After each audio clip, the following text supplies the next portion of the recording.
If any of the things that I suggest disagree with anything that your instructor tells you to do, go with what your instructor says.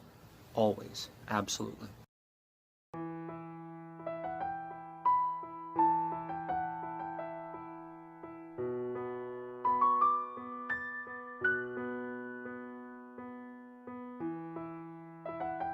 One thing I tell students is that if you're going to get help with your work, whether from a tutor or from a friend or whoever, make sure you have the assignment sheet with you. I know not every teacher is like this, but I've always had an assignment sheet for every significant assignment I've ever assigned. I've had a lot of tutoring students come in, though, either without the assignment sheet or claiming that there just wasn't one. When you do get an assignment sheet, though, they're not all going to look the same, of course. They don't all have the same level of detail. Some have a bunch of bullet points, others tell it all out in paragraph form. Most are somewhere in between. Looking at the situation constructively, then, we can think of an assignment sheet as an opportunity to practice our critical reading skills. Now, critical reading is a lot of things, but most relevantly, it is reading for a purpose. So what's the purpose of reading an assignment sheet? That seems easy enough. You read the assignment sheet so that you know what you need to do in order to complete the assignment. You're also going to want to know when it's due. So here's a sample assignment I pulled from studylib.net. Let's look through it real fast and see what's up.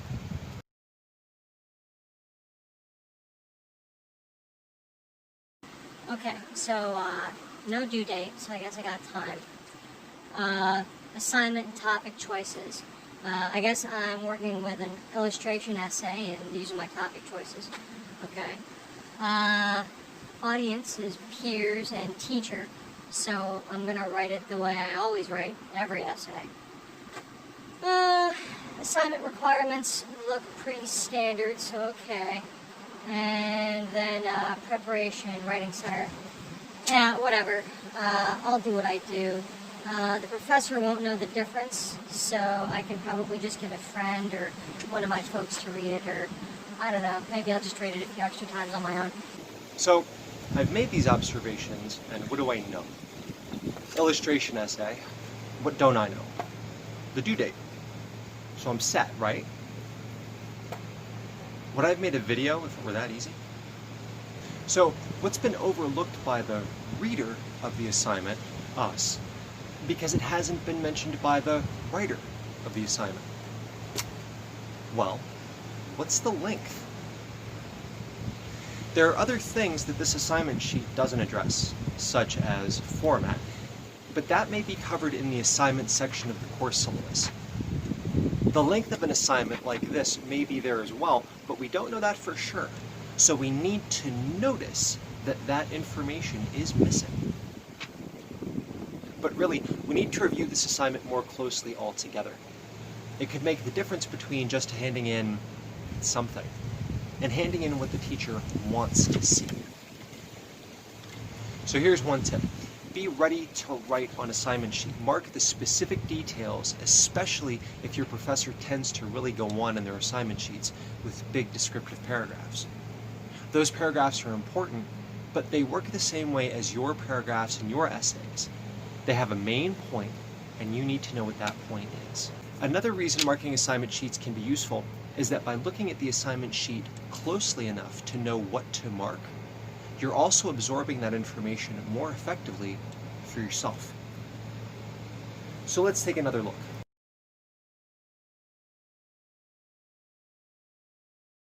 So first I see both a first draft due date and a revision due date.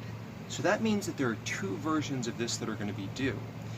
I may not know the due date yet, but I might not have as much time as I thought before that first revision is actually due. Let's go down to assignment.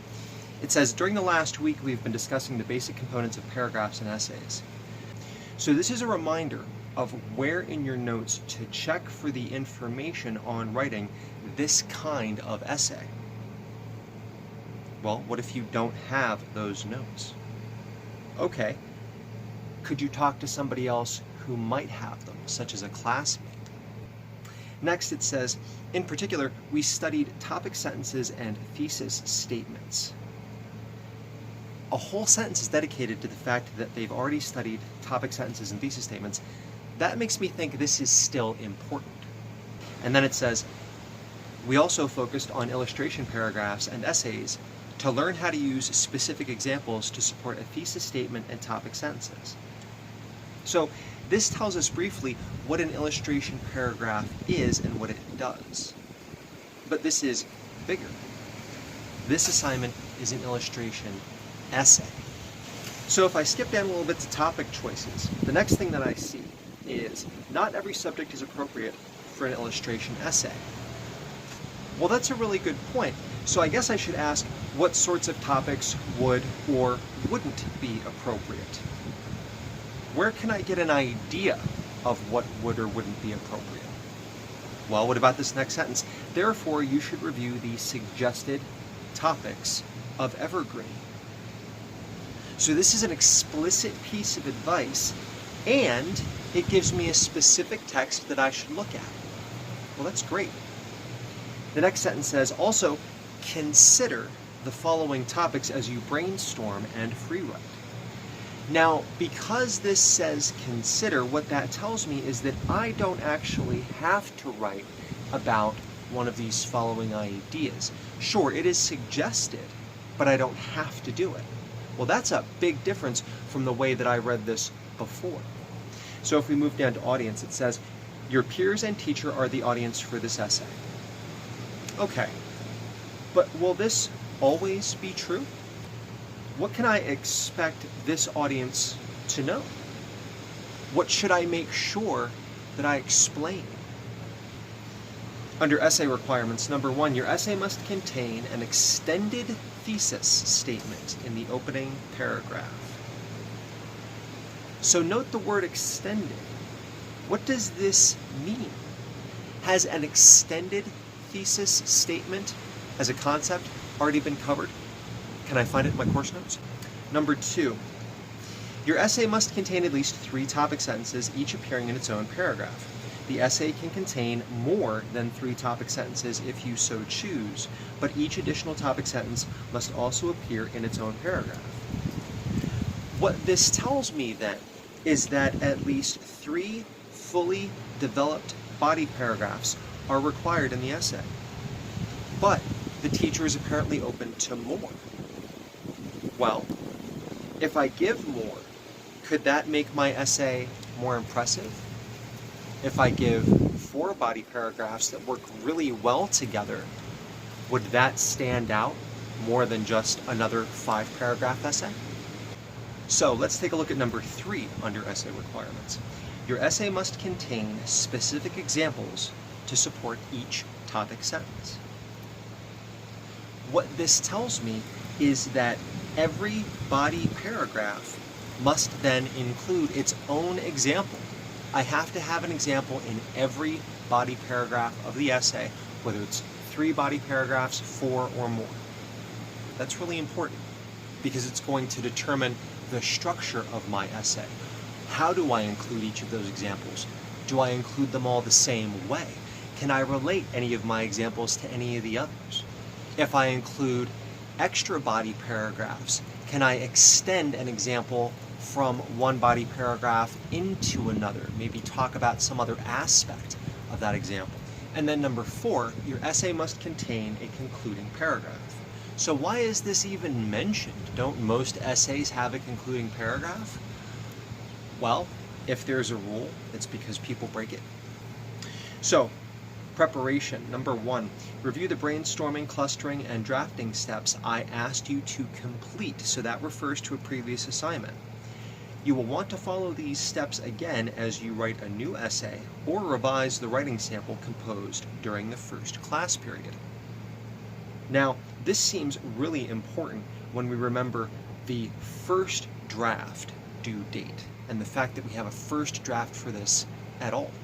Number 2, under preparation, says review the paragraphs you composed during class. So what this means is that you need to review what you've done so far and the feedback that you got from that work, so that you don't make the same mistakes that you did in those previous assignments. Number 3 under preparation says, review the exercises on topic sentences, thesis statements, and detailed examples we completed in class. So this really seems like it's reinforcing the message from number 2, review your previous work that we've already done that will help you to complete this assignment. The professor is really putting forth a clear message here if you're paying attention and reading everything. Number 4, use the paragraphs and essays we discussed in class as models for your own essay. So again, this is kind of reinforcement of review the work that you've already done. But this is where I would say that we have to be careful because the wording can get a little bit confusing. I think what the professor means is that you can look to prior examples.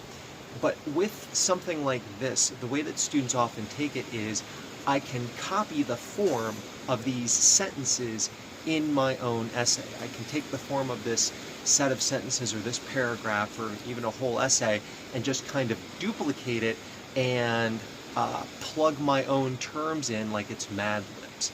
You don't want to do that. Instead, you want to make sure that you have a good degree of originality and creativity in the way that you're presenting your own argument. The next part is labeled Writing Center. Let's go through this real fast. If you attend the Writing Center for assistance with this essay assignment, then be sure to take all homework and journal assignments with you, so the tutor can provide as much assistance as necessary. Also, take with you this copy of the assignment. So even the professor who made up this assignment sheet is saying, whenever you go get help, make sure you take the assignment sheet. Because if you take the assignment sheet with you, then your tutor or whoever's helping you is going to know that much better specifically what needs to be done. They might even help you go through the assignment sheet yourself so that you can better understand for yourself what's being asked of you. So what do we still not know? Well, the due dates for either revision or the specific required length. Though we do know it has to be at least 5 paragraphs, including the introductory and concluding paragraphs. But we have a way better idea of what we need to do, what our freedoms and restrictions are, and where we can go for more information. And one more major tip. If you've reviewed the assignment sheet, the syllabus, and you still can't find any important piece of information, don't be afraid to contact your professor. This is one of those cases where if you have a question, chances are that a lot of other people have that same question too. So, until next time, keep working on your writing. Let me know how it goes down in the comments below.